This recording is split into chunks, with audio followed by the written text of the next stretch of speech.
Last class में हम लोग जुडिशरी पढ़ रहे थे, याद करो आप लोग। कल की क्लास में हम लोगों ने भारत के अंदर जो राज्यों के अंदर न्यायपालिका है उसकी हम चर्चा कर रहे थे। Arpit, Richa Tripathi, good afternoon, good afternoon to all. Last class में हम लोग बच्चे चर्चा कर रहे थे भारत के अंदर जो न्यायपालिका है इंडियन जुडिशरी की, और वहां पर हम लोग हाई कोर्ट की चर्चा कर रहे थे। और हाई कोर्ट की जो चर्चा है वो लगभग हमारी समाप्त हो गई थी। ठीक है, हाई कोर्ट की चर्चा लगभग हमारी समाप्त हो गई थी जी। ठीक है, नमस्कार भाई, नमस्कार। तो हाई कोर्ट की जो चर्चा है वो लगभग हमारी समाप्त हो गई थी। आज की क्लास में इसी टॉपिक को हम लोग आगे लेकर के चलेंगे, क्योंकि एक बार हम प्रशासन को कंप्लीट कर लें तो वापस हमको लौट करके ना आना पड़े। कंप्लीट प्रशासन हम लोग एक बार देख लेते हैं, उसके बाद लौट करके ना आना पड़े। ठीक है भाई। एक बच्चा कह रहा है कि सर बुक मिली। सुमित जी, मैं बुक नहीं ले पाया, उसका कारण है कि मैं खुद हॉस्पिटल से आया हूँ। कई दिनों से मेरी तबीयत खराब है, स्वास्थ्य मेरा ठीक नहीं है, खुद मैं हॉस्पिटल से आया हूँ, तो मैं मार्केट नहीं जा पाया यार। I am so sorry, but I will try to arrange that in 1 or 2 days। पुष्पांजलि, नमस्कार। नमस्कार जी। ठीक है, तो उसके लिए मैं माफी चाहूंगा, बट 1-2 दिन में मैं कोशिश करूंगा कि अरेंज करवा दूं। मैं खुद ही जाऊंगा मार्केट, कल तक मैं लेकर के आपको बता दूंगा। ठीक है, आपका नंबर मेरे पास है, मैंने उस दिन अपना फोन के अंदर ले लिया था आपका नंबर। ठीक है भाई।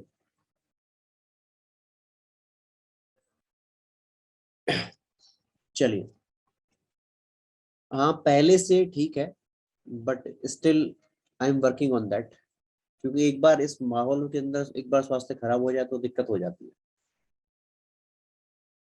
ठीक है भाई।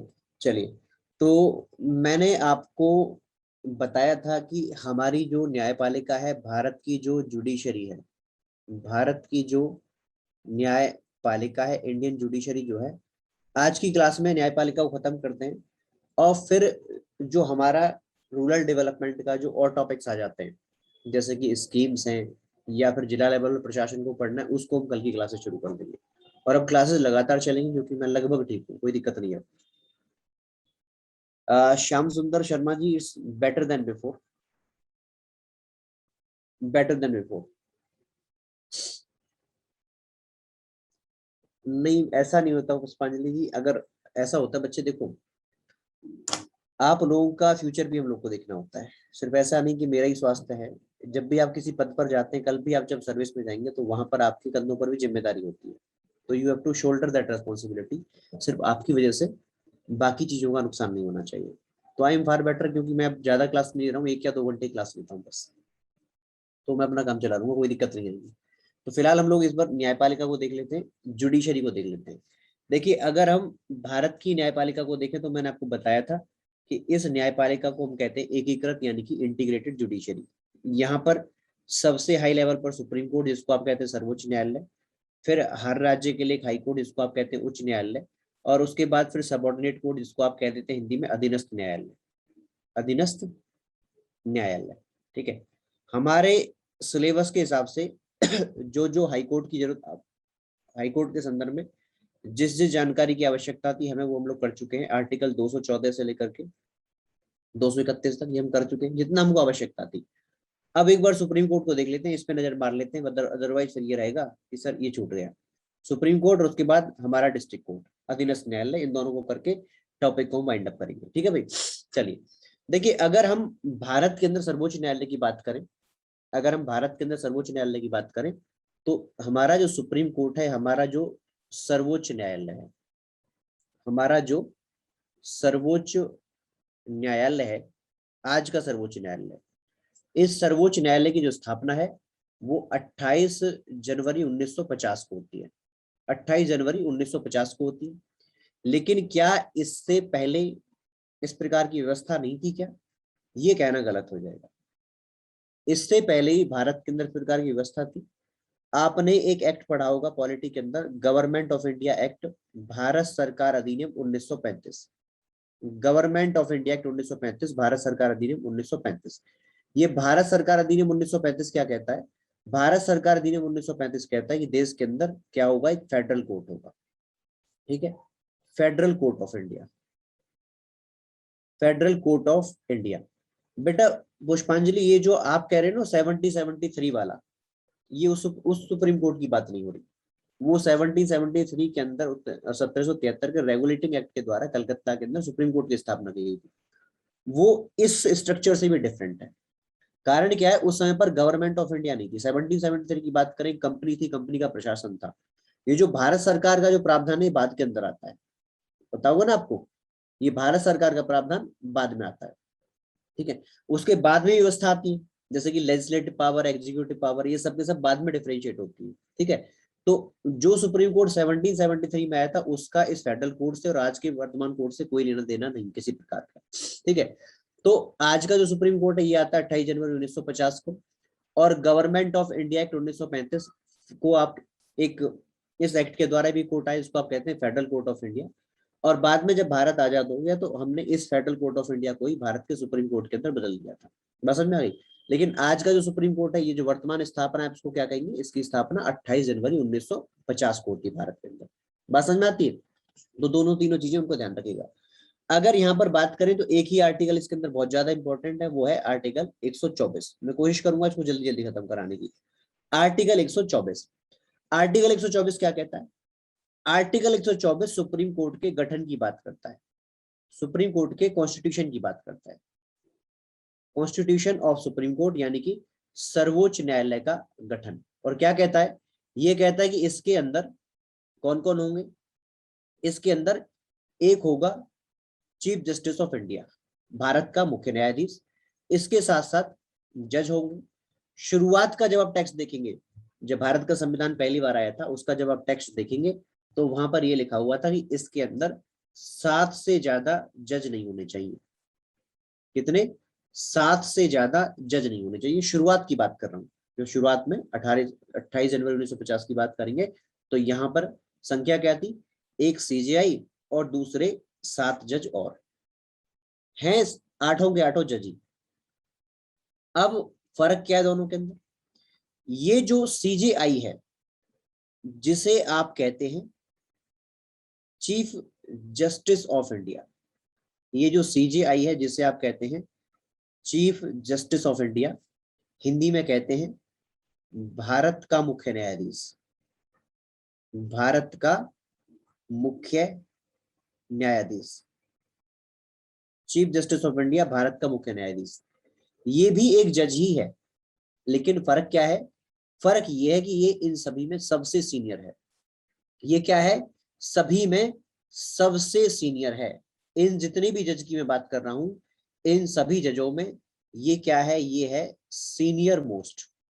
ये इन सभी में बालकों सीनियर मोस्ट है, जिसको आप कहते हैं वरिष्ठतम। यह इन सभी में सीनियर मोस्ट है, वरिष्ठतम जज है ये, ठीक है ये भी एक जज लेकिन सबसे सीनियर है, तो आप इसको क्या कहते हैं, सीजेआई। बात समझ में आती है। ये है शुरुआत की बात, यानी कि जब 28 जनवरी 1950 की बात करें तो इसके अंदर जजों की संख्या 1 जमा 7 यानी कि 8 रहेगी। लेकिन आपको पता है जैसे जैसे समय बदलता है आवश्यकता बदल जाती है। 1956 में यह प्रावधान आया कि ये जो जज हैं इनकी संख्या बढ़ा करके 10 कर दी जाए, ठीक है। एक तो रहेगा ही रहेगा सीजीआई, ये तो 1 तो रहेगा, लेकिन 7 की जगह 1956 में प्रावधान आया कि इसको 10 कर दिया जाए। उसके बाद 4 वर्ष के बाद 1960 में ये कहा गया कि इसको और बढ़ाया जाए, तो 13 कर दिया गया। उसके साथ में 1977 इसको बढ़ा करके 17 कर दिया गया। कितना कर दिया गया, 17 कर दिया गया। अब समय आता है 1986 1986 में बढ़ करके ये कितने हो जाते हैं, 25। ये जज की बात कर रहा हूँ, ये सीजीआई तो रहेगा भाई। उसके बाद अगर हम बात करें तो सन 2009 में 1 जमा 30, और अगर वर्तमान की बात करें तो सन 2019 में ये संख्या बढ़ा करके 1 जमा 33, 1 जमा 33। तो आज के टाइम पर अगर आप सुप्रीम कोर्ट के अंदर जजों की बात करेंगे तो सुप्रीम कोर्ट के अंदर जो हमारे जज हैं उनकी संख्या कितनी बन जाती है, 34 बन जाती है, 34 बन जाती है, जिसमें से एक सीनियर मोस्ट जिसे आप कहेंगे चीफ जस्टिस ऑफ इंडिया, उसके साथ साथ 33 जज और आ जाते हैं। आज के टाइम पर हमारा सीजीआई कौन है, फटाफट लिखो, बताओ जरा, आज के टाइम पर भारत का मुख्य न्यायाधीश कौन है, बताओ फटाफट।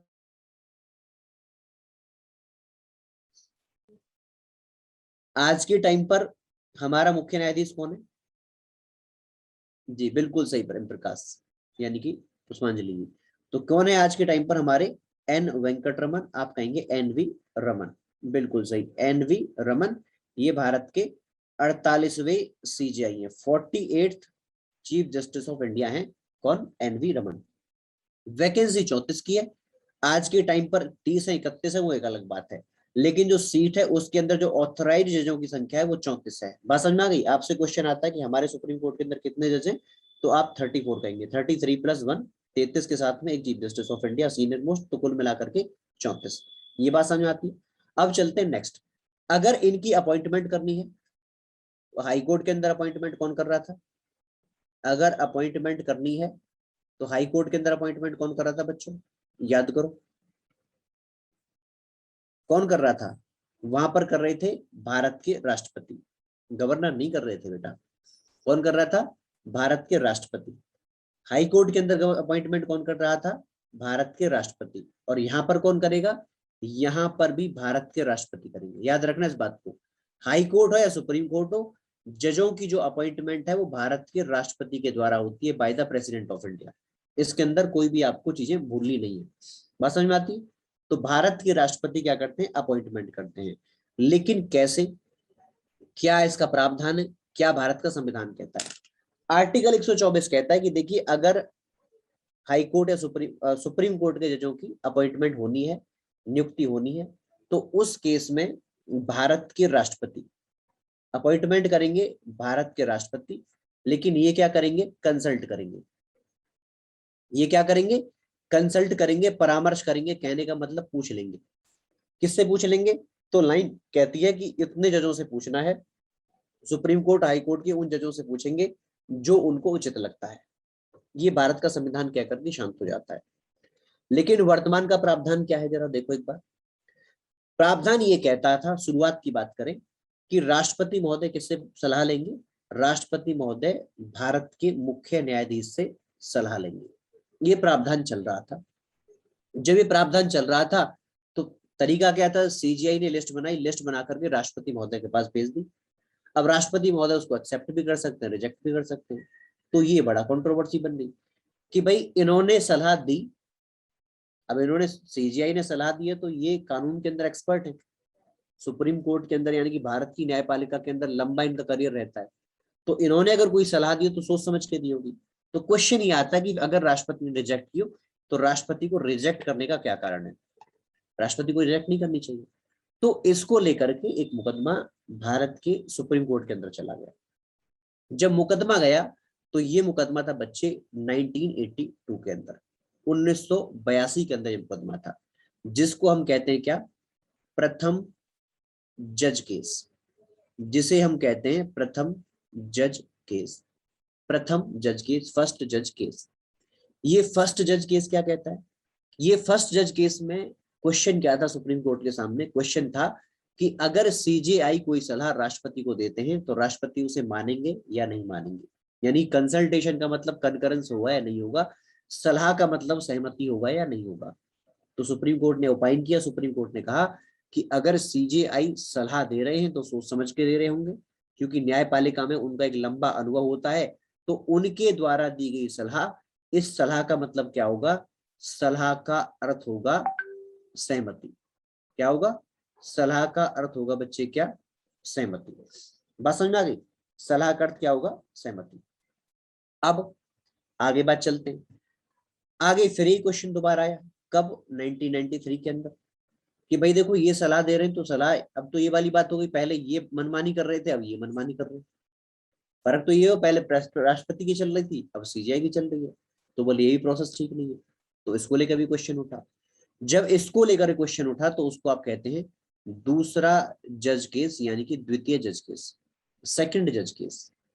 तो सेकंड जज केस के अंदर सुप्रीम कोर्ट क्या कहता है? सेकंड जज केस के अंदर सुप्रीम कोर्ट कहता है कि राष्ट्रपति महोदय क्या करेंगे? सलाह लेंगे, परामर्श करेंगे। किससे? राष्ट्रपति महोदय परामर्श करेंगे सीजीआई से, लेकिन सीजीआई का जो परामर्श होगा वो अपनी मर्जी से नहीं होगा। सीजीआई जो लिस्ट बनाएंगे वो क्या करेंगे, उनके साथ में जो उनके नीचे दो सीनियर जज हैं, उनके साथ में जो दो सीनियर जज हैं, जो दो वरिष्ठतम न्यायाधीश हैं, उनसे वो पूछेंगे। दो वरिष्ठतम जो न्यायाधीश हैं आज के टाइम पर, उनसे वो पूछेंगे और पूछ करके लिस्ट बना करके राष्ट्रपति महोदय को दे देंगे। ये निर्णय आया। अब भी कोई फर्क नहीं पड़ता, सीजीआई ने लिस्ट बनाई, पूछना ही तो, ये गए इनके पास, लिस्ट दिखाई, बोले पसंद आ रही है, इन्होंने कहा हाँ या ना, हाँ करते हो तो भी ठीक है, नहीं करते तो भी ठीक है, तो इन्होंने क्या किया, वो लिस्ट अपनी वाली तक पहुंचा दी। तो कोई फर्क पड़ा? ग्राउंड वर्क पे कोई फर्क नहीं पड़ा। तो फिर क्या हुआ, इसको लेकर के फाइनली दोबारा से तीसरी बार एक केस फिर से आया, जिसको आप कहते हैं तीसरा जज केस, तृतीय जज केस, थर्ड जज केस। थर्ड जज केस, ये थर्ड जज केस जो है इंपॉर्टेंट है, महत्वपूर्ण है। अब ये क्या कहता है, थर्ड जज केस कहता है, जरा सुनिए बात को। तीसरा जज केस कहता है, थर्ड जज केस कहता है,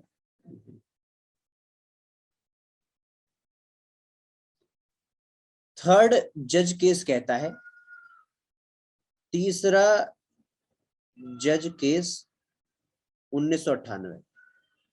ये क्या कहता है, ये कहता है अपॉइंटमेंट, ऑब्वियस सी बात है किसके द्वारा होगी, अपॉइंटमेंट होगी राष्ट्रपति के द्वारा। लेकिन राष्ट्रपति महोदय क्या करेंगे, राष्ट्रपति महोदय करेंगे कंसल्ट, राष्ट्रपति महोदय क्या करेंगे, परामर्श। राष्ट्रपति महोदय परामर्श करेंगे, और परामर्श किससे करेंगे, परामर्श करेंगे वो भारत के मुख्य न्यायाधीश से, चीफ जस्टिस ऑफ इंडिया। और चीफ जस्टिस ऑफ इंडिया से क्या कहा कि आप भी परामर्श करेंगे, ये नहीं आप अपने तरफ से कर देंगे।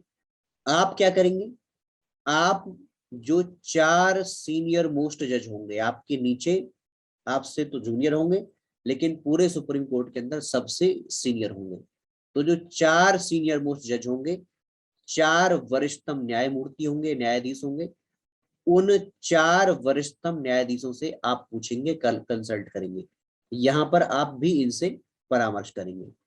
सेकंड बात, ऐसा नहीं कि आपने लिस्ट बनाई, इनको दिखा ली, काम चल गया। परामर्श का मतलब ये नहीं है, यहां पर परामर्श का मतलब है सहमति। सहमति, और सहमति का मतलब क्या है, जो लिस्ट बनी है, जो भी प्रपोजल आप लोगों ने तैयार किया है, उस पर कम से कम दो जज, सुन रहे हो, उस पर कम से कम दो जजों की, ये जो चार हैं, चार में से दो जज की सहमति आवश्यक है, दो जज की सहमति आवश्यक है, ठीक है, दो जज की सहमति आवश्यक है। अगर दो ने मना कर दिया, चार में से दो ने मना कर दिया, एक मना करता तो ठीक बात है, दो ने मना कर दिया तो फिर आप उस प्रपोजल को आगे नहीं भेज सकते। बात समझ में आ रही है? तो कम से कम दो आपके साथ होंगे, तब जाकर के आप इस प्रपोजल को राष्ट्रपति के पास भेज सकते हो। तो आज के टाइम पर जो रिक्रूटमेंट होती है, आज के टाइम पर जो अपॉइंटमेंट होती है सुप्रीम कोर्ट के अंदर, वो अपॉइंटमेंट इस आधार पर होती है कि राष्ट्रपति महोदय सलाह लेते हैं चीफ जस्टिस ऑफ इंडिया से, भारत के मुख्य न्यायाधीश से। भारत के मुख्य न्यायाधीश चार सीनियर मोस्ट जज से, चार वरिष्ठतम न्यायाधीशों से परामर्श लिया करते हैं, और यह परामर्श राष्ट्रपति के पास पहुंचता है, राष्ट्रपति महोदय इसके अकॉर्डिंग अपना निर्णय लिया करते हैं। बात समझ में आ गई? ये जो पूरा सिस्टम है, ये पूरा का पूरा सिस्टम कहीं पर भी भारत के संविधान में नहीं दिया है, मैं आपको बता दूं। ये जो आपको कंसल्टेशन की बात बता रहा हूँ, सीजीआई, चार सीनियर मोस्ट जज, ये कहीं भी आपको भारत के संविधान में देखने को नहीं मिलेगा। तो क्वेश्चन ये कहां से आता है, ये सुप्रीम कोर्ट के अनाउंस ऑर्डर के द्वारा अनाउंस किया गया है, सुप्रीम कोर्ट के ऑर्डर के द्वारा अनाउंस किया गया है। बीच में भारत की सरकार ने कोशिश की थी कि हम इस शक्ति को अपने पास ले लें, क्योंकि आपको पता है कि सुप्रीम कोर्ट और हमारा हाई कोर्ट सरकारों को बार बार लताड़ते रहते हैं। बहुत से निर्णय आते हैं जो सरकार के खिलाफ होते हैं, सरकार नहीं चाहती।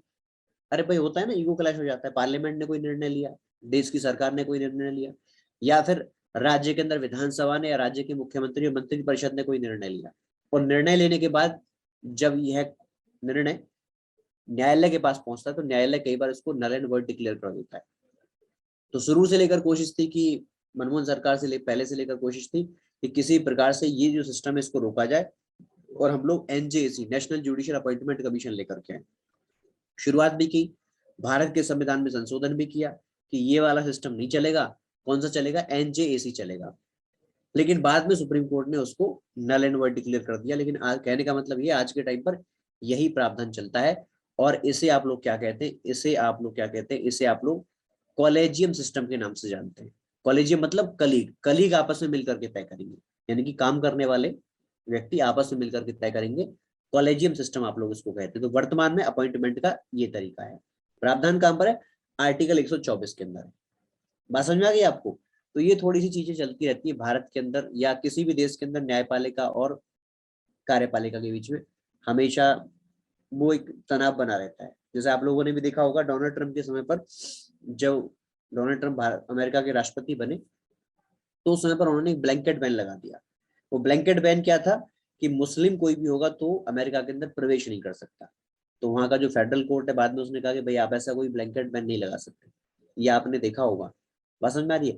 तो ये चीजें टकराव का विषय हमेशा बनी रहती है, और भारत के अंदर तो चल ही रहा है, ठीक है, और चलेगा भी। तो ये हो गई इसकी बच्चे क्या, अपॉइंटमेंट का तरीका। अब आर्टिकल 124 के अंदर ही एक नया पॉइंट है जो आप लोग नोट करेंगे, लिखेंगे, क्वालिफिकेशंस। क्वालिफिकेशंस यानी कि अर्हताएं। अब ये टॉपिक मैं क्यों कवर करा रहा हूं, क्योंकि मैंने हाई कोर्ट कवर किया है, उसके बाद में जब डिस्ट्रिक्ट कोर्ट कवर करूंगा तो उससे पहले हमको यहाँ की जानकारी होनी चाहिए, सुप्रीम कोर्ट की भी जानकारी अपने पास होनी चाहिए। क्वालिफिकेशन, कि अगर कोई व्यक्ति सुप्रीम कोर्ट का जज बनना चाहता है तो उसके अंदर क्या क्वालिफिकेशन होनी चाहिए। जैसे मैं लिख रहा हूं उसी प्रकार से आप लोग लिखेंगे। सबसे पहली क्वालिफिकेशन क्या होती है, सबसे पहली क्वालिफिकेशन होती है कि वह भारत का नागरिक। सबसे पहली क्वालिफिकेशन आप लोग लिखेंगे भारत का नागरिक, इंग्लिश में सिटीजन ऑफ इंडिया। भारत का नागरिक, सिटीजन ऑफ इंडिया होना चाहिए। दूसरी क्वालिफिकेशन, दूसरी क्वालिफिकेशन, वह उच्च न्यायालय का न्यायाधीश हो। उच्च न्यायालय का, उच्च न्यायालय का न्यायाधीश हो, यानी कि क्या कह सकते हैं, हाई कोर्ट जज हो। और ऐसा नहीं सिर्फ जज बनने से काम चल जाएगा, ये नहीं कहा गया, यहां पर यह भी कहा गया है कि जज हो कम से कम 5 वर्ष से, कम से कम 5 वर्ष से वो हाई कोर्ट के अंदर जज हो।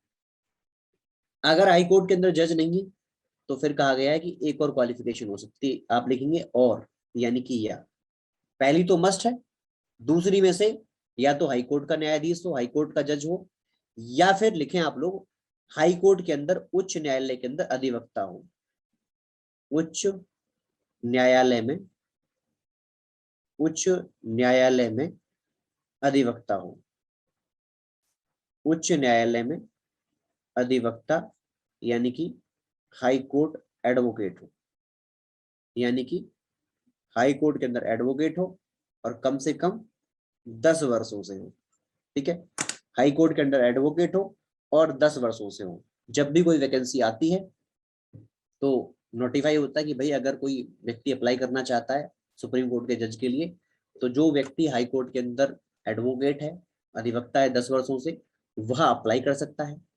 जब अप्लाई करेगा तो कहाँ पर जाएगी, ये कॉलेजियम के पास एप्लीकेशन जाती है, और जब कॉलेजियम के पास ये एप्लीकेशन जाती है, इसके पास ये एप्लीकेशन जाती है, तो कॉलेजियम उठा करके देखता है कि जिस व्यक्ति ने अपना नामांकन दिया है, अपना नॉमिनेशन दिया है, तो उस केस में, उस केस में यहाँ पर हेलो, हाँ सर, ये कह रहा था कि उच्च न्यायालय में जो एडवोकेट होगा हाँ वो जी, गवर्नमेंट का होगा या फिर जो है प्राइवेट में, क्या है? कोई भी बच्चे, कोई भी जो हाई कोर्ट के अंदर प्रैक्टिस कर रहा है, हाई कोर्ट के अंदर प्रैक्टिस कर रहा है, सरकारी हो प्राइवेट हो, कर तो सकते। अच्छा सर, नहीं, लेकिन कैसे हम दिखाएंगे कि वो एडवोकेट जो है उच्च न्यायालय में है? उसका बच्चे रिकॉर्ड होता है उच्च न्यायालय के। अगर देखिए ऐसा होगा, जब भी मैं बता रहा था, आपने पहले क्वेश्चन पूछ लिया, जब भी कोई व्यक्ति अप्लाई करता है तो ऐसा नहीं कि आपने लिख करके भेज दिया, आपको ये भी तो दिखाना पड़ेगा कि आपने, अगर उच्च न्यायालय के अंदर आप हैं, तो आपने अपने जीवन में न्यायपालिका के अंदर क्या योगदान दिया है। इसीलिए आपने ये भी देखा होगा आजकल जो वकील लोग हैं क्या करते हैं, वो PIL ज्यादा इस्तेमाल करते हैं, पब्लिक जी जी इंटरेस्ट लिटिगेशन। तो वो जी। ये दिखाते हैं कि हमने अपने जीवन में इतने मुकदमे लड़े और हमारा भारत की न्यायपालिका में, भारत के समाज के अंदर ये योगदान है। पूरा उनका ट्रैक रिकॉर्ड देखा जाता है, ऐसा नहीं कि आपने लिख करके भेज दिया, उससे काम नहीं चलेगा, पूरी फाइल जाती है। Okay sir, okay. ठीक है, थैंक यू, पूरी थैंक यू फाइल सर। जाती है, पूरी फाइल को उसको चेक किया जाता है, उसके बाद आपको रेकमेंड किया जाता है, और बहुत मुश्किल होता है इसके अंदर, ये भी बता दूं। आप सभी को पता है पारदर्शिता तो बहुत कम रहती है, Yes, yes, right. और ये सिर्फ भारत की बात नहीं है, ये सिर्फ भारत की बात नहीं है, पूरी दुनिया के अंदर जब हायर जुडिशरी की हम लोग बात करते हैं, बार काउंसिल के अंदर तो रजिस्ट्रेशन तो होता ही है बच्चे। एक बच्चा कह रहे सर बार काउंसिल के अंदर रजिस्ट्रेशन होना चाहिए, वो तो रहेगा ही रहेगा, और वकील हो तो बार काउंसिल के अंदर तो रजिस्ट्रेशन आपका रहेगा रहेगा। लेकिन उससे इंपॉर्टेंट बात क्या है, उससे इंपॉर्टेंट बात है कि आपका रिकॉर्ड होना चाहिए कि आपने न्यायपालिका के अंदर क्या योगदान दिया है। तो उच्च न्यायालय के अंदर अधिवक्ता हो 10 वर्षों से हो, ठीक है, ऑन रिकॉर्ड रहेगा ये सब कुछ। अगर कोई ये नहीं, तो यहाँ पर क्या कहा गया है, अगर मान लीजिए कोई हाई कोर्ट के अंदर एडवोकेट भी नहीं है, तो फिर यहाँ पर कहा गया है वह राष्ट्रपति की नजर में, लिखें आप लोग, वह राष्ट्रपति की नजर में, राष्ट्रपति की नजर में, नजर में माना हुआ न्यायविद, राष्ट्रपति की नजर में माना हुआ न्यायविद, यानी कि प्रेसिडेंट की नजर में कोई एमिनेंट, कोई प्रसिद्ध जूरिस्ट हो, जिसने लॉ के अंदर काम किया हो, जैसे कोई लॉ का प्रोफेसर है, लॉ पढ़ा रहे हैं काफी लंबे समय से, अच्छा तजुर्बा है, आर्टिकल्स बहुत अच्छे लिखते हैं, किताबें लिखी हुई है, तो राष्ट्रपति चाहे तो उसका नाम भी रेकमेंड कर सकते हैं। और आपको पता है राष्ट्रपति के चाहने का यहाँ पर क्या मतलब है, कि भारत सरकार भी चाहती है कि एक आध हम भी अपने बंदों को साथ उठा करके, ठीक है। तो इनमें से अगर कोई भी क्वालिफिकेशन होगी तो वो व्यक्ति अपना नाम आगे बढ़ा सकता है, और जब वो कॉलेजियम के पास जाएगा तो कॉलेजियम उस बात को देखेगा कि ये व्यक्ति काबिल है या नहीं।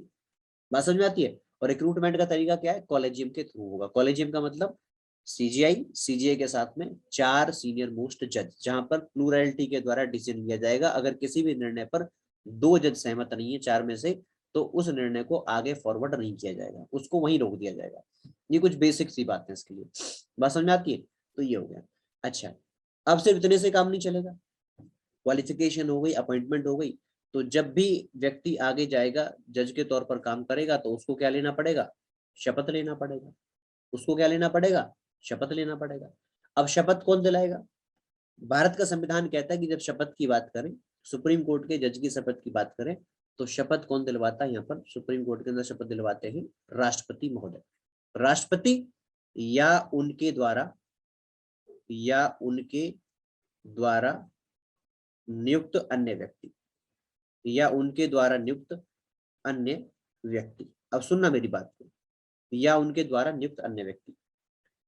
जब आप संविधान पढ़ेंगे तो वहां पर ये लाइन लिखी मिलेगी। अब ये अन्य व्यक्ति कौन हो सकता है, ठीक है बेटा, सीजीआई नहीं होगा, ठीक है। अब ये अन्य व्यक्ति कौन हो सकता है, इसको लेकर के जो है संविधान साइलेंट है। बात समझ में आ रही है, इसको लेकर कोई बात नहीं कही गई है। वैसे राष्ट्रपति शपथ दिलाते हैं, लेकिन अगर वो नहीं है तो किसको रेकमेंड कर सकते हैं, मान लीजिए उपराष्ट्रपति को उन्होंने कह दिया, लेकिन उसके बारे में प्रावधान अभी तक क्लियर नहीं। डन। तो ओथ यानी कि शपथ किसके द्वारा, राष्ट्रपति महोदय के द्वारा। एक बार कोई व्यक्ति बन गया तो उसका कार्यकाल क्या होगा, उसका टर्म क्या होगा। अगर हम किसी सुप्रीम कोर्ट के जज की बात करें तो उसका कार्यकाल क्या होगा, उसका कार्यकाल होगा कितना, 65 वर्ष की उम्र तक का, 65 वर्ष तक की उम्र, ठीक है। 65 ईयर्स तक की एज तक वो सुप्रीम कोर्ट के अंदर जज रह सकता है, उसके बाद रिटायरमेंट लेना पड़ेगा। अगर हम यहाँ पर वैकेंसी की बात करें, अगर दफ्तर के अंदर वैकेंसी की बात करें, वैकेंसी कब हो सकती है, सुनना पहली बात को पहले, वैकेंसी कब हो सकती है, कार्यकाल पूरा हो जाए किसी जज का। भाई कार्यकाल समाप्त हो गया, किसी जज का कार्यकाल समाप्त हो गया, रिटायर हो जाएंगे। और रिटायर होने के बाद क्या होगा, रिटायर होने के बाद वैकेंसी बन जाएगी। एक तो तरीका ये है। दूसरा ये भी तरीका होता है, कोई जज इस्तीफा दे दे, जो कि कईयों बार हुआ है, कईयों बार ऐसा हुआ इस्तीफा दे दे।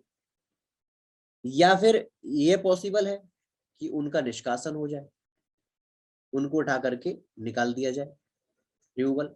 कल की क्लास में मैंने आपको बताया होगा, लास्ट क्लास जब भी थी मैंने आपको बताया होगा कि रिमूवल क्या होता है, निष्कासन क्या होता है। हाई कोर्ट के जज का मैंने पढ़ाया था ना आपको, रिमूवल ऑफ हाई कोर्ट जज। तो हाई कोर्ट और सुप्रीम कोर्ट के जज का जो रिमूवल होता है वो बिल्कुल एक जैसा होता है, कौन दोनों के अंदर कोई डिफरेंस नहीं है। तो रिमूवल, निकाल दिया जाए। ये भी पॉसिबल है किसी प्रकार से कि मृत्यु हो जाए, तब भी वैकेंसी हो जाएगी। कहने का मतलब है इस प्रकार से वैकेंसी हो जाएगी। अब जो मेरे को बताने वाली बात है, वो बताने वाली ये बात ये है कि अगर यहाँ पर सुप्रीम कोर्ट का जज इस्तीफा देता है तो इस्तीफा किसको देगा? वो इस्तीफा देगा किसको बच्चे? राष्ट्रपति को। ये आपको ध्यान रखना है। अगर इस्तीफा देते हैं, रिजाइन करते हैं, तो किसके नाम से इस्तीफा दिया जाएगा? राष्ट्रपति के नाम से दिया जाएगा। अब आप लोगों के लिए मेरा एक क्वेश्चन है, वो क्वेश्चन ये है कि अगर हाई कोर्ट का जज इस्तीफा देना चाहते हैं तो उस केस के अंदर हाई कोर्ट के जज अगर इस्तीफा देना चाहते हैं तो हाई कोर्ट के जज किसको अपना इस्तीफा देंगे? इस्तीफा किसके नाम से संबोधित किया जाएगा? हाई कोर्ट जज की मैं बात कर रहा हूँ। बताइए, लिख के बताइए फटाफट। अगर हाई कोर्ट जज की बात करें, हाई कोर्ट जज, बिल्कुल सही सुमित सिंह, और बताओ।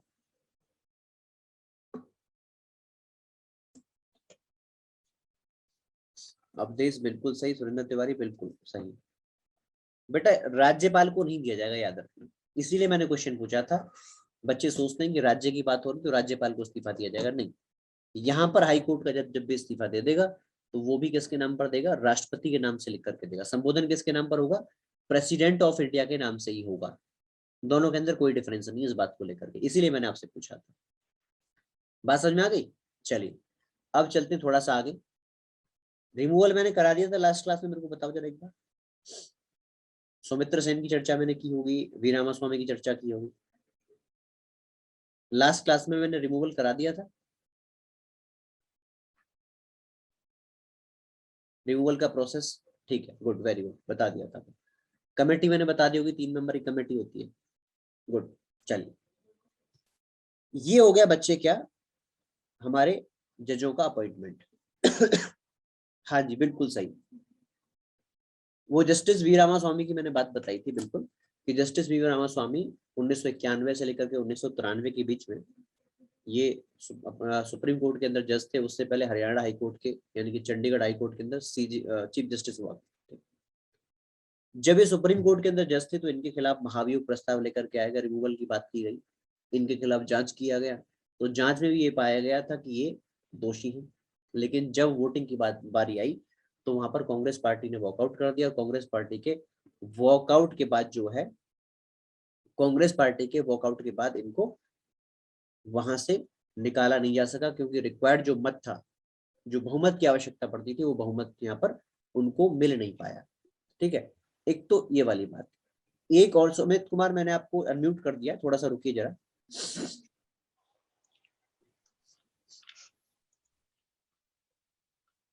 मैंने आपको अनम्यूट कर दिया अमित कुमार, बस एक मैं बात बता दूं फिर आपको क्वेश्चन दूंगा, ठीक है? ओके एक जज और थे, सौमित्र सेन। सौमित्र सेन जज हुआ करते थे कैलकाटा हाई कोर्ट के, ज्यादा पुरानी बात नहीं, 2011 की बात है। इनके ऊपर भी आरोप था कि आपने फंड का घोटाला किया है, तो लगभग 32 लाख के फंड का घोटाले का इनके ऊपर कुछ आरोप लगा था। राज्यसभा के अंदर प्रोसीडिंग्स भी हुई थी, और राज्यसभा ने प्रोसीडिंग्स में जांच करवाई तो पता लगा कि हाँ बिल्कुल इन्होंने जो इनके ऊपर जो आरोप लगे वो बिल्कुल सत्य है। राज्यसभा से प्रस्ताव पारित हो गया, और प्रस्ताव पारित होने के बाद जब लोकसभा के पास पहुंचा तो लोकसभा के पास प्रस्ताव पहुंचते समय ही जो सौमित्र सेन है उन्होंने इस्तीफा दे दिया, रिजाइन कर दिया कि मैं ही इस्तीफा दे रहा हूँ। तो इस प्रकार से उपयोग तो उनके ही खिलाफ हुआ, बट पहले से पहले वो रिजाइन कर गए थे। तो ये कुछ एक घटनाएं हैं जो भारत के इतिहास में न्यायाधीशों के खिलाफ महाभियोग यानी कि रिमूवल प्रोसेस को बताती है कि रिमूवल प्रोसेस इनिशिएट तो किया गया लेकिन कभी कंप्लीट नहीं हो पाया। अब कुछ लोगों के मन में ये आता है कि सर हटा ही नहीं पाए तो फिर इसकी आवश्यकता क्या है? देखिए पूरे भारत के इतिहास में कितने ऐसे वाक्य रहे हैं, एक दो हार्डली, है ना, एक दो रहेंगे हार्डली। लेकिन आप सोचो कि अगर रिमूवल प्रोसेस को बहुत इजी बना दिया जाए तो कहीं आपको नहीं लगता कि हमारे जो नेता हैं वो सुप्रीम कोर्ट के अंदर भी अपना शिकंजा कस लेंगे? जैसे होता है ना कि एसपी साहब काम कर रहे तो एसपी साहब को काम नहीं करने देना है, बोले हम जैसे कहेंगे वैसे काम करना है। राजनीति चलती है, आपको पता है, प्रशासन के अंदर जो अधिकारी काम करते हैं स्वतंत्र रूप से काम करते ही नहीं है। ग्राउंड रियलिटी है ये, संविधान कुछ भी कहता हो, प्रैक्टिस यही होती है कि जो सरकारें कहती है वही करना पड़ता है। जैसे कि कल को आप जब आप भी प्रशासन के अंदर जाओगे, कोई बच्चा लेखपाल के अंदर जाएगा, कल कोई पुलिस के अंदर जाएगा, तो जो ऊपर के अधिकारी कहते हैं वही करना पड़ता है, जो नेता कहते हैं वही करना पड़ता है। विधायक जी का फोन आ गया तो आप उसको मना नहीं कर पाते, कारण क्या है? ठीक है आप अपने पद पर है लेकिन शक्ति तो उनके पास, सरकार तो वही है ना, तो कल को वो आपको परेशान करेंगे। ये एक प्रैक्टिकल बात बता रहा हूँ मैं, ये नहीं कह रहा कि आपको विधायक जी के अकॉर्डिंग काम करना है, लेट मी टेल यू, मैं ऐसा कुछ नहीं कह रहा, बट ये प्रैक्टिकल बात है कि अगर उस क्षेत्र के अंदर रहना है, काम करना है, तो परेशानी तो आपको फिर, समझ रहे हो मेरी बात को, तो वहां पर सरकार के सामने आपको झुकना पड़ता है। तो सरकार का ये शिकंजा चाहे वो भारत की सरकार हो चाहे किसी राज्य की सरकार हो। ये शिकंजा हाई कोर्ट सुप्रीम कोर्ट पर ना कसा जाए, इसके लिए जरूरी है कि हमारा जो न्यायपालिका है वो स्वतंत्र रूप से काम करे। और स्वतंत्र रूप से काम करने के लिए सबसे पहले इंपॉर्टेंट है कि जो उनका जो रिक्रूटमेंट होता है वो रिक्रूटमेंट नेताओं की पहुंच से बाहर हो। तो आप देखेंगे कॉलेजियम सिस्टम, सरकार का कोई मतलब ही नहीं होता। फिक्स टेन्योर मिले, 65 वर्ष की बात होती है सुप्रीम कोर्ट के अंदर, 62 वर्ष तक की बात होती है हाई कोर्ट के अंदर। फिक्स टेन्योर है कि आप अपने कार्यकाल को पूरा करके जाइए। कोई हटाना चाहता है, आपकी निंदा करना चाहता है तो निंदा नहीं कर सकता वो, याद रखना। क्रिटिसिज्म हो सकता है लेकिन जबरदस्ती की निंदाबाजी नहीं हो सकती है, अदरवाइज कंटेम्प्ट ऑफ कोर्ट का चार्ज भी लग जाता है, आपको पता होगा इस बात को। ठीक है, अब ये हो गया काम करने तक की बात। लेकिन अगर हटाना है तो हटाने के लिए भी ठोस कारण चाहिए। अब वो थोड़ा सा ड्रॉबैक है कि अगर सबूत मिल गए तब भी नहीं हटा पाए, लेकिन अल्टीमेटली हुआ कि जज ने रिजाइन तो कर दिया ना, छोड़ करके वो तो चला गया। तो इस छोटी चीज के लिए हम क्या कर सकते हैं, अपनी न्यायपालिका को अपंग नहीं बना सकते। बात समझ में आ रही है? भारत के अंदर न्यायपालिका का स्वतंत्र रूप से काम करना बहुत जरूरी है, बहुत ही जरूरी है। जहां पर हमारे कुछ, आप समझ गए ना मेरी बात को, जहां पर इस प्रकार के लोग बैठे हुए जो बिल्कुल भूखे हैं, जो सत्ता को बिल्कुल हड़पना चाहते हैं, तो उसलिए स्वतंत्र रूप से इनका काम करना जरूरी है। और आप देख भी रहेंगे न्यायपालिका बिल्कुल बढ़िया तरीके से काम करती है।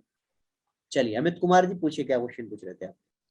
अरे सर, आपने उसमें जो पढ़ाया था क्षेत्र पंचायत, अच्छा उसमें सर क्षेत्र, हाँ उसमें जो क्वेश्चन आया था, आपने बताया था उसका हेड वीडियो होता है, विलेज डेवलपमेंट ऑफिसर। हाँ जी, तो उसमें सर एसटी में मैंने दिया था, वो गलत हो गया, उसमें वीडियो दिया है, ब्लॉक डेवलपमेंट ऑफिसर दिया है। हाँ ब्लॉक डेवलपमेंट ऑफिसर, मंडल का, यस सर। क्षेत्र पंचायत का जैसे जो हेड होता है, उसमें लिखा था मंडल के क्षेत्र अधिकारी पंचायत का होते हैं, हेड अधिकारी कौन सा होता है। मंडल अधिकारी होता है, मंडल अधिकारी, ब्लॉक डेवलपमेंट। हाँ, उसमें तो आपने सर बताया था विलेज डेवलपमेंट ऑफिसर है पिछली क्लास में। एक सेकंड बच्चे, मैंने उसको शायद ये भी कहा था कि मैं रिव्यू करूंगा, किसी बच्चे ने टोका भी था।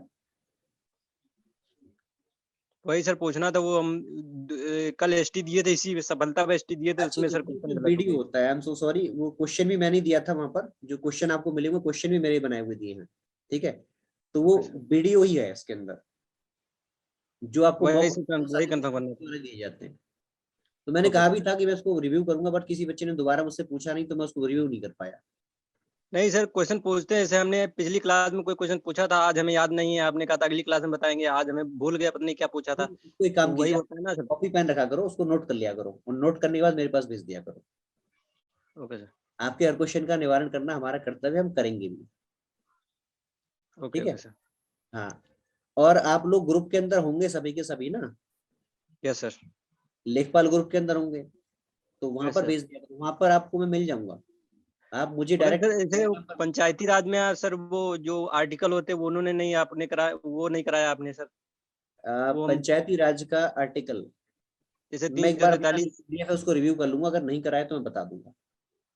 Okay sir. ठीक है, ये मैं नोट कर लेता हूँ अपने पास। क्या बताया आपने बच्चे कि मैंने आपको कौन सा आर्टिकल नहीं कराया? जी पंचायती, जो एक सेकंड में अपना पेन देखता हूँ कहाँ लिखा है, मैं इसको नोट कर लेता हूँ अपने पास।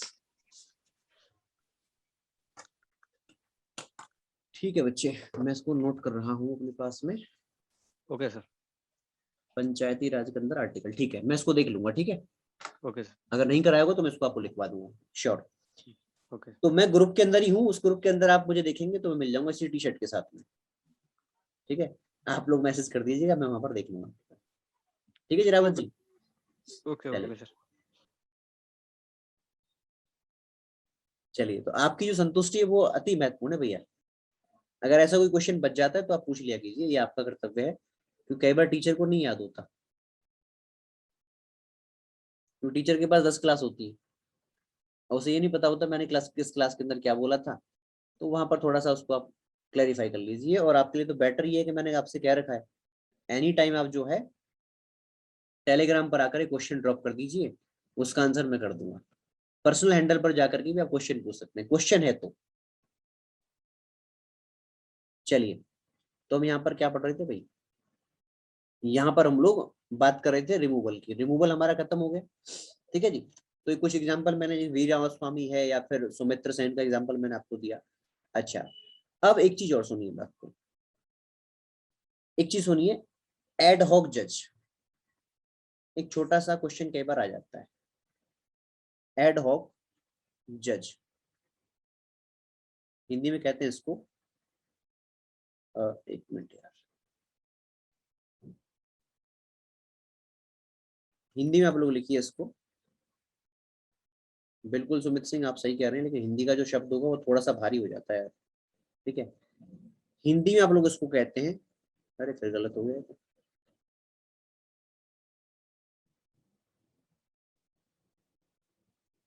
हिंदी में आप लोग इसको कहते हैं तदर्थ न्यायाधीश। हिंदी में आप लोग इसको कहते हैं तदर्थ न्यायाधीश, ठीक है। नहीं नहीं कोई बात नहीं, हिंदी में इसको आप बोलते हैं एडहॉक जज यानी कि तदर्थ न्यायाधीश। Yes, Hindi is best, I know, ठीक है, मातृभाषा है हमारी, ऑफेंडेड ना हो। तदर्थ न्यायाधीश होता क्या है कि जब सुप्रीम कोर्ट के अंदर, सुनिए बात को, जब, बिल्कुल बिल्कुल, जब सुप्रीम कोर्ट के अंदर जो है कोई जजों का कोरम पूरा नहीं पड़ रहा है, कोरम पूरा नहीं पड़ रहा है कहने का मतलब क्या है, वहां पर काम करने के लिए पर्याप्त मात्रा में जज नहीं है, तो उस केस में ध्यान सुनना इस बात को, उस केस में कौन, भारत के मुख्य न्यायाधीश, चीफ जस्टिस ऑफ इंडिया, कौन, भारत के मुख्य न्यायाधीश, उस केस में क्या कर सकते हैं, किसी भी हाई कोर्ट के जज को, किसी भी हाई कोर्ट के जज को काम निपटाने के लिए क्या कर सकते हैं, तदर्थ न्यायाधीश के तौर पर अपॉइंट कर सकते हैं। आपको क्या याद रखना है, आपको याद रखना है कि अगर एडहॉक जज का अपॉइंटमेंट करेंगे तो कौन करेंगे, अपॉइंटमेंट किसके द्वारा होगी, चीफ जस्टिस ऑफ इंडिया के द्वारा होगी। हाँ, इसमें एक बात श्योर है कि अगर ऐसी कोई अपॉइंटमेंट होनी है तो उस केस में याद रखना, उस केस में पहले सीजीआई राष्ट्रपति से परमिशन लेंगे, उनकी कंसेंट मिलेगी, उनकी कंसेंट के बाद ये सारी कहानी होती है। तो इतना आपको ध्यान रखना कि एडहॉक जज का अपॉइंटमेंट कौन करता है, ठीक है। अब उसी प्रकार से अगर कोई रिटायर्ड जज है, ठीक है, रिटायर्ड जज है, उसको अंदर लेकर के आना है, कोई रिटायर्ड न्यायाधीश है उनको रखना है, कार्यकाल उनका समाप्त हो गया लेकिन फिर भी आवश्यकता पड़ गई है, उनको सुप्रीम कोर्ट के अंदर रखना है, तो उस केस में भी अपॉइंटमेंट कौन करता है, उस केस में भी अपॉइंटमेंट सीजीआई के द्वारा होगी, राष्ट्रपति के द्वारा नहीं होगी। ये दो तीन बातें याद रखना, ठीक है। अब इतना तो आपको पता होगा कि हमारा जो सुप्रीम कोर्ट है उसकी सीट कहां पर है, सुप्रीम कोर्ट कहां पर है, सुप्रीम कोर्ट की सीट भारत की राजधानी दिल्ली के अंदर है, ठीक है। अभी ये कहानी कह रहे हैं कि भैया हम लोग इसको पूरे भारत के अंदर लगाएंगे, पूरे भारत के अंदर हमारी सीट होंगी, लेकिन फिलहाल तक जो कहां पर है, फिलहाल तक सिर्फ दिल्ली के अंदर है, ये आप लोग बात ध्यान रखिएगा, ठीक है भाई। चलिए, अब इसके बाद एक क्वेश्चन और आता है किसके संदर्भ में, एक क्वेश्चन और आ जाता है एग्जाम के अंदर, और वो क्वेश्चन है किसके क्षेत्र में, किस संदर्भ में, वो क्वेश्चन आता है ज्यूरिसडिक्शन के संदर्भ में।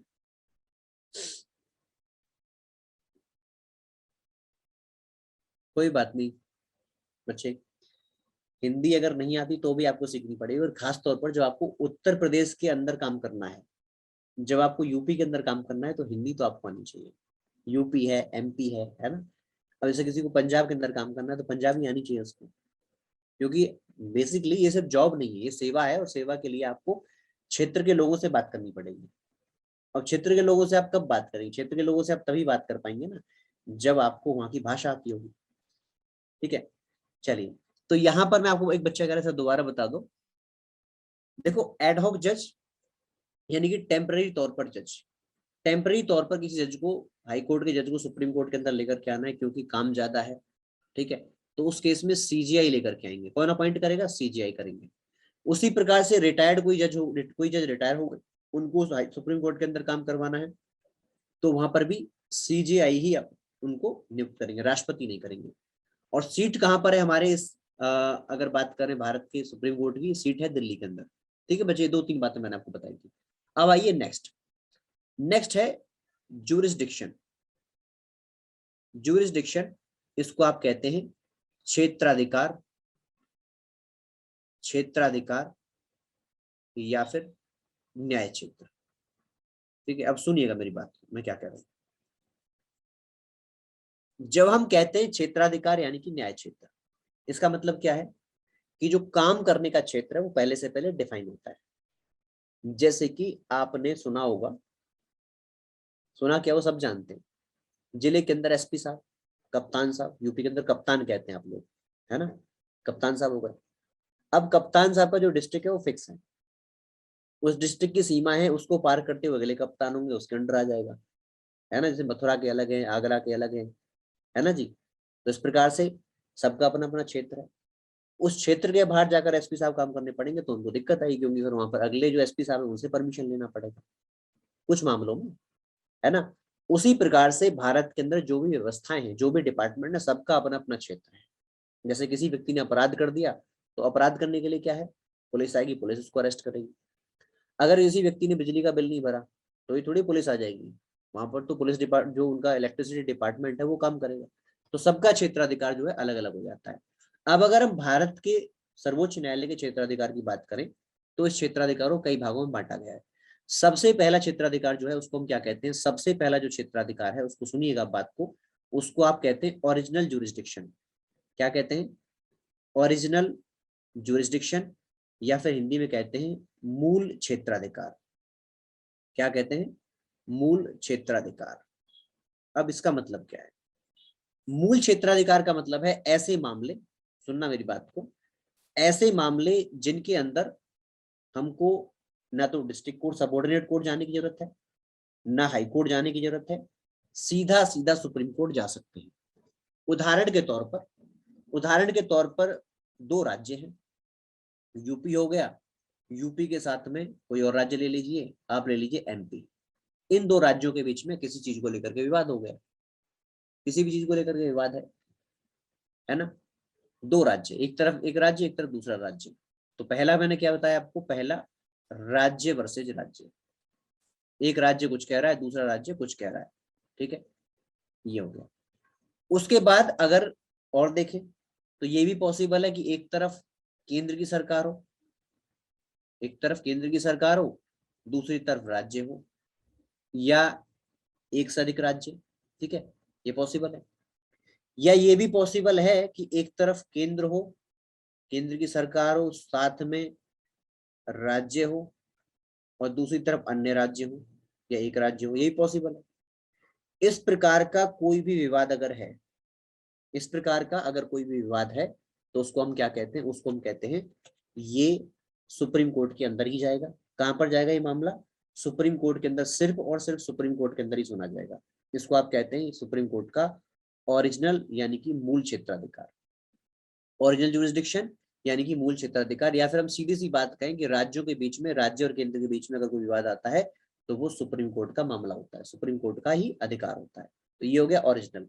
दूसरा, ठीक है, अरे यहाँ पर एक चीज ध्यान रखना, जो वाटर इत्यादि का विवाद होता है ना, जैसे कोई नदी का पानी है, नदी के पानी के लिए विवाद हो गया तो उसकी बात नहीं है, उसके लिए तो वाटर डिस्प्यूट के लिए अलग से काउंसिल बनी होती है, समझ रहे हो मेरी बात को, हाँ, उसके अंदर अलग आ जाता है।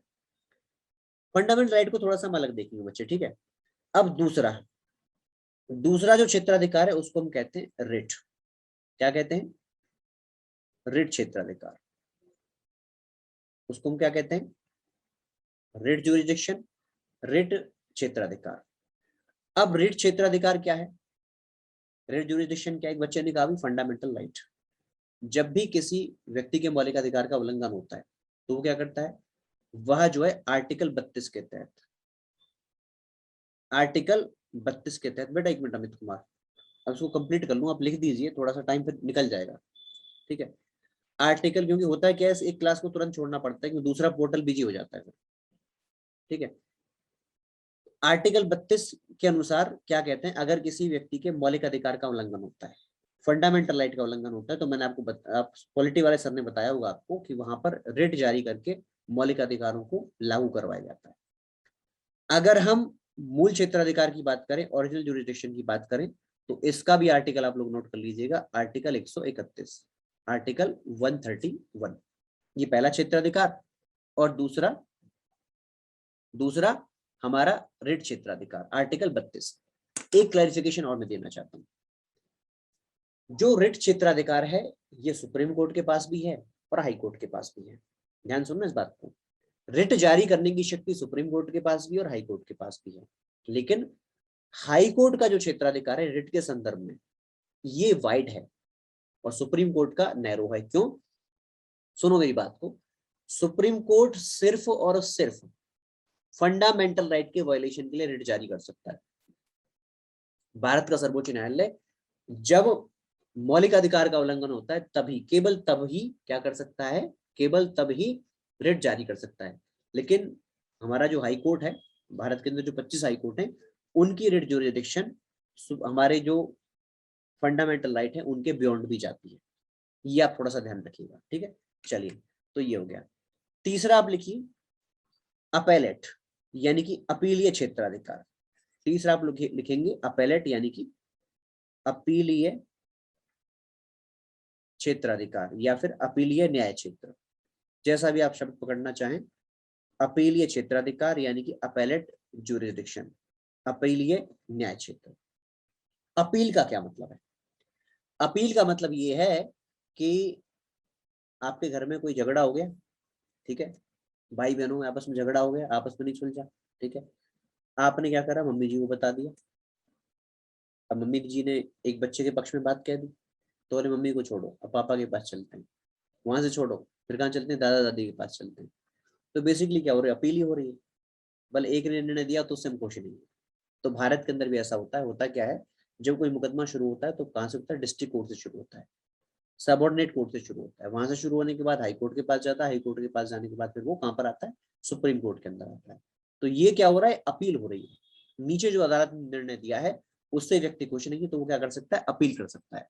अब क्वेश्चन ये है कि किन किन मामलों में भारत के सुप्रीम कोर्ट के संदर्भ के सामने अपील की जा सकती है। सबसे पहला कहा गया है आर्टिकल 132, जरा सुनिए। आर्टिकल 132 क्या कहता है, अनुच्छेद 132 कहता है कुछ खास मामले, सर्टेन मैटर्स, किसमें, कुछ खास मामलों में। सबसे पहले कुछ सर्टेन मैटर्स, कुछ खास मामले जहां पर हाई कोर्ट परमिशन देता है, उन खास मामलों में अपील की जा सकती है। उसके बाद आर्टिकल 133 क्या कहता है, आर्टिकल 133 कहता है civil matters. Article 133 civil matters यानी कि दीवानी मामले, यानी कि प्रॉपर्टी का कोई विवाद है, प्रॉपर्टी का विवाद का निर्णय हाई कोर्ट के अंदर आया, हाई कोर्ट का सर्टिफिकेट मिला, उस सर्टिफिकेट को मिलने के बाद सुप्रीम कोर्ट के अंदर अपील की जा सकती है। उसके बाद नेक्स्ट है आर्टिकल 134। आर्टिकल 134 यहाँ पर क्रिमिनल मामलों में, यानी कि जो फौजदारी मामले हैं, जो फौजदारी के मामले हैं, उन फौजदारी के मामलों के अंदर क्या हो सकता है, फौजदारी के मामलों में भी अपील की जा सकती है। यानी कि मर्डर का कोई केस है, एक व्यक्ति को हाई कोर्ट ने कहा फांसी दे दो, तो उस केस में अपील जो है ऊपर की जा सकती है। बात समझ आ रही है? तो क्रिमिनल मैटर्स के अंदर भी अपील की जा सकती है। अब जो मेरे को इंपॉर्टेंट बताना है वो इसको सुन लीजिए, जो मैं आपको बताना चाहता हूँ, जिस पर मैं एम्फेसाइज करना चाहता हूँ। आर्टिकल 136, इसके अंदर क्या कहा गया है, स्पेशल लीव। स्पेशल लीव, इसको हिंदी में कहते हैं विशेष अनुमति। इसको आप लोग हिंदी में कहते हैं बच्चे विशेष अनुमति, स्पेशल लीव। जरा इसको ध्यान सुनिएगा। देखिए, अपील के मामले में कहा गया यहाँ पर कुछ खास मामले, दीवानी मामले, फौजदारी मामले, इस प्रकार से मामले यहाँ पर बांट दिए गए। अब आर्टिकल 136 कहता है कि कोई भी मामला हो किसी प्रकार का हो, चाहे वो यहाँ पर आता है या नहीं आता, कहीं और पर आता है नहीं आता है, उसके लिए आप एप्लीकेशन लगाइए, और अगर सुप्रीम कोर्ट ने उसको अनुमति दे दी, विशेष अनुमति दे दी, चाहे कोई प्रावधान कहीं पर है या नहीं है, तो क्या होगा, मामले की सुनवाई की जाएगी। इसको आप कहते हैं प्लेनरी पावर। मतलब अगर आपने इतनी सी बात कह दी, इसका मतलब क्या है, हर मुकदमे को सुप्रीम कोर्ट सुन सकता है, हर अपील को सुप्रीम कोर्ट सुन सकता है। किसके तहत, स्पेशल लीव के तहत, विशेष अनुमति के तहत। तो ये इंपॉर्टेंट है, अगर आपसे पूछे स्पेशल लीव यानी विशेष अनुमति की चर्चा कहां पर है, तो आप बताएंगे आर्टिकल 136 के अंदर है। नेक्स्ट, चौथे प्रकार का आप लिखिए जरा, चौथे प्रकार का न्याय क्षेत्र आप लिखिए एडवाइजरी। एडवाइजरी हिंदी में कहते हैं परामर्शी। परामर्शी, परामर्शी क्षेत्राधिकार, आर्टिकल 143, बिल्कुल सही बताया आपने, आर्टिकल 143 के अंदर। अब सुनिए इस बात को, ये क्या कहता है कि अगर भारत के राष्ट्रपति चाहें, भारत के राष्ट्रपति का मतलब है क्या, भारत की सरकार, भारत की सरकार को, भारत के राष्ट्रपति को किसी मामलों में कोई दुविधा है, जैसे कि कानून का तथ्य है, कानून का कोई फैक्ट है, कोई क्वेश्चन ऑफ लॉ है, ठीक है, कोई बात कानून की जो उनकी समझ में नहीं आ रही, तो वो सुप्रीम कोर्ट को चिट्ठी लिख सकते हैं कि भाई देखो, इस मामले में आप हमको बताइए कि क्या करना चाहिए। दूसरा, कोई ऐसी ट्रीटी, कोई ऐसा संविदा, कोई ऐसा समझौता जो भारत के संविधान से पहले हुआ हो। कोई ऐसा संविदा, कोई ऐसा कॉन्ट्रैक्ट, कोई ऐसा अग्रीमेंट जो संविधान से पहले का हो। बात समझ में आ रही है? संविधान से पहले का हो। अगर ऐसा कोई मामला है और राष्ट्रपति महोदय वहां पर क्या चाहते हैं, सुप्रीम कोर्ट से सलाह चाहते हैं, तो ऐसे मामले में वो सुप्रीम कोर्ट को चिट्ठी लिख करके दे सकते हैं कि साहब इसके अंदर हम क्या कर सकते हैं।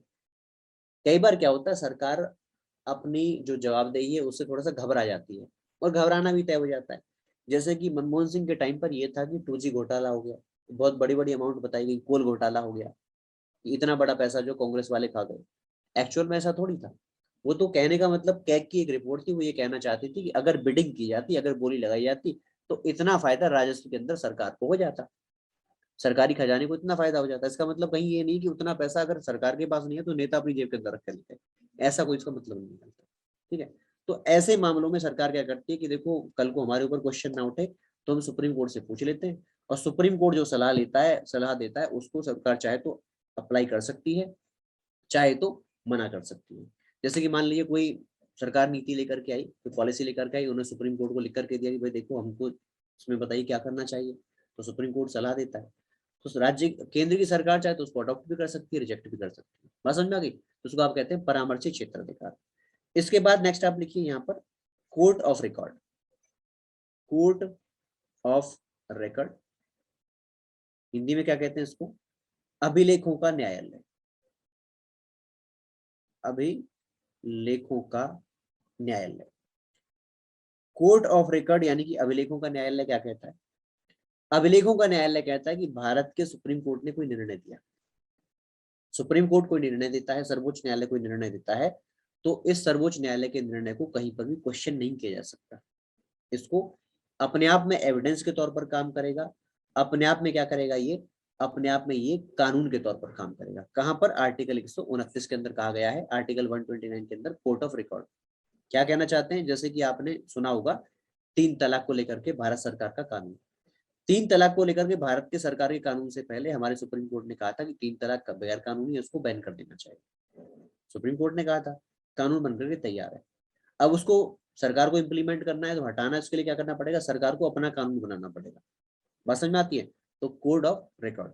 लास्ट में आप लिख लीजिए जुडिशियल रिव्यू। जुडिशियल रिव्यू, इसको आप कहते हैं न्यायिक समीक्षा। न्यायिक समीक्षा। और इस न्यायिक समीक्षा का क्या मतलब है? जुडिशियल रिव्यू का क्या मतलब है? जुडिशियल रिव्यू का मतलब है देश के अंदर, चाहे वो केंद्र की सरकार है, चाहे वो राज्य की सरकार है, कोई भी सरकार अगर कानून बनाती है, कोई भी सरकार अगर कानून बनाती है, उस कानून को लेकर के आती है, तो याद रखना हमारी न्यायपालिका उस कानून को क्रॉस चेक कर सकती है। क्या क्रॉस चेक कर सकती है? क्या टेस्ट करेगी उसके अंदर? सबसे पहले कि जब कानून बनाया गया तो उसके अंदर जो प्रोसेस है उसको फॉलो किया गया है, नहीं किया गया है। जिस प्रकार से कानून बनना चाहिए कि पहले दोनों सदनों से पारित होगा, राष्ट्रपति के द्वारा साइन होगा, जो भी प्रावधान भारत के संविधान में दिए गए हैं उनको फॉलो किया गया है, नहीं किया गया है। दूसरा क्या देखना पड़ेगा? दूसरा ये देखना पड़ेगा कि अगर कानून बनकर के तैयार हुआ है तो क्या ये मानव जन को सेवा करने के लिए ठीक है या नहीं है? क्या ये समाज के सभी वर्गों की सेवा कर सकता है, नहीं कर सकता? कहीं ऐसा तो नहीं इसके अंदर कुछ अमानवीय बातें की गई हो, जिसको आप दूसरे शब्दों में क्या कहते हैं? प्रोसीजर एस्टेब्लिश्ड बाय लॉ, दूसरा ड्यू प्रोसेस ऑफ लॉ। तो जुडिशियल रिव्यू यानी कि न्यायिक समीक्षा। तो ये आ गई किसकी? हमारे सुप्रीम कोर्ट की, यानी कि भारत के सर्वोच्च न्यायालय की कुछ क्षेत्राधिकार की बातें कर ली गई है। ज्यूरिसडिक्शन, न्याय क्षेत्र की बात कर ली गई। सबसे पहले ओरिजिनल, दूसरा रिट, तीसरा आता है बच्चे अपीलीय क्षेत्राधिकार, और चौथा आता है यहाँ पर एडवाइजरी, पांचवा कोर्ट ऑफ रिकॉर्ड, और छठा जो है न्यायिक समीक्षा, जुडिशियल रिव्यू। इसके बाद हम लोग आप लोगों से नेक्स्ट क्लास में मिलते हैं, और याद रखिएगा वहां पर आप लोग पढ़ करके आइएगा। जिला कोर्ट को हम लोग नेक्स्ट क्लास के अंदर चर्चा करेंगे। जिला कोर्ट किस प्रकार से भारत के अंदर, स्पेशली हम यूपी की बात करेंगे, यूपी में जिला कोर्ट का किस प्रकार से गठन किया गया है, सत्र न्यायालय क्या होता है, उसके साथ में फैमिली कोर्ट क्या होता है, ये सब चीजें हम लोग आपसे नेक्स्ट क्लास में चर्चा करेंगे। एंड सुमित सिंह, मैंने आपका क्वेश्चन देख लिया है, आपका जो चीजें हैं मैं उसको अरेंज करवा दूंगा। ठीक है बच्चे? तो see you all in the next session. Thank you so much, bye bye, have a nice day.